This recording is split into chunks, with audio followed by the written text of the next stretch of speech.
বাংলাদেশের খুবই কঠিন একটা দিন গেছে এবং সেই কঠিন দিনের পরে প্রেস মিটে কিন্তু কোনো ক্রিকেটার আসেননি। এসছেন কোচ, অর্থাৎ হেড কোচ।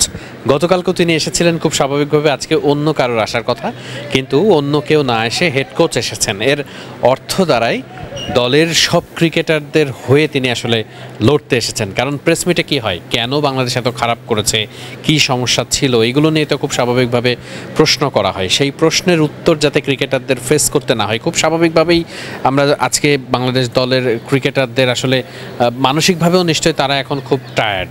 সারা দিনে তারা 2টা উইকেট ফেলতে পেরেছে, এমন কঠিন সময় তো আসলে বাংলাদেশ টেস্টে সাম্প্রতিক সময় খুব একটা ফেস করেনি, অনেক আগে ফেস করতে হতো। এই যে মাঠের বাংলাদেশের আজকে এই কঠিন পরিস্থিতিতে মুখোমুখি হতে হয়েছে, এই মাঠেই বাংলাদেশের এমন অভিজ্ঞতা আছে।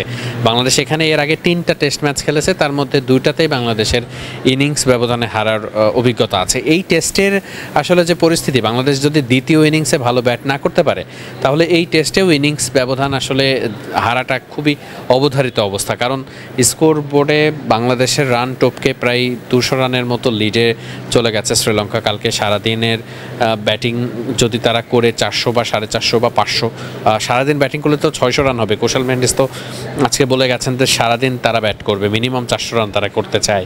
সেক্ষেত্রে 600 রান যদি তারা স্কোর বোর্ডে যোগ করে, বাংলাদেশের আগের দিনের রানটা বাদ দিলে বাংলাদেশকে অন্তত এই রান টপকে টার্গেট দিতে হলেও 300 রানের বেশি রান করতে হবে। তাই দ্বিতীয় ইনিংসে 300 রানের মধ্যে অল আউট হয়ে গেলে বাংলাদেশ ইনিংস ব্যবধানেই হেরে যাবে। তাই খুব স্বাভাবিকভাবে সেই পরিস্থিতি এবারও আছে। তাই বাংলাদেশকে দ্বিতীয় ইনিংসে অভাবনীয় আসলে ব্যাটিং করতে হবে। আর একটা উপায় আছে, সেটা হচ্ছে যে যেইভাবে শ্রীলঙ্কান ব্যাটাররা এখন সেট হয়ে ব্যাটিংটা করছে, তারা যে ছন্দে আছে, এই জায়গাটাতে ছন্দপতন করাইতে হবে বাংলাদেশের। কালকে প্রথম সেশনেই 4-5 উইকেট ফেলে দিতে হবে, যেটা আসলে খুবই কঠিন কাজ। খুব স্বাভাবিকভাবেই টেস্টে আসলে প্রতি সেশনে রং বদলায়, সেই রং বদলানোর কঠিন কাজটা আসলে বাংলাদেশের বোলাররা কতটা করতে পারবে সেটাই এখন প্রশ্ন।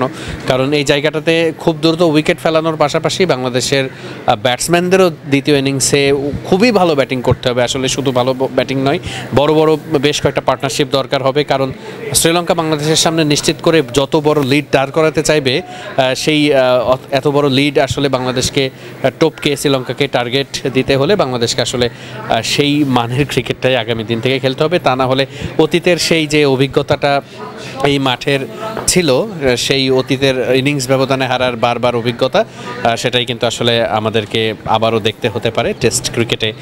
নিশ্চিত করেই সেটা বাংলাদেশ দল চাইবে না। আর এমন একটা দিনে আসলে বাংলাদেশ দলকে এমন কঠিন সময় পার করতে হয়েছে, যে দিনটা আসলে বাংলাদেশের টেস্ট ক্রিকেটের জন্য খুবই গুরুত্বপূর্ণ একটা দিন। এদিকে 1000 মাইল দূরে যেখানে ঢাকাতে উদযাপন চলছে, সেখানে কলম্বোতে বাংলাদেশের টেস্ট দল কিন্তু আসলে ভালো করতে পারছে না। সব কিছু মিলিয়ে বাংলাদেশ দলের এটাই ছিল এখন পর্যন্ত আপডেট। কলম্বো থেকে ওয়াহিদ মুরাদ, মিডফিল্ড।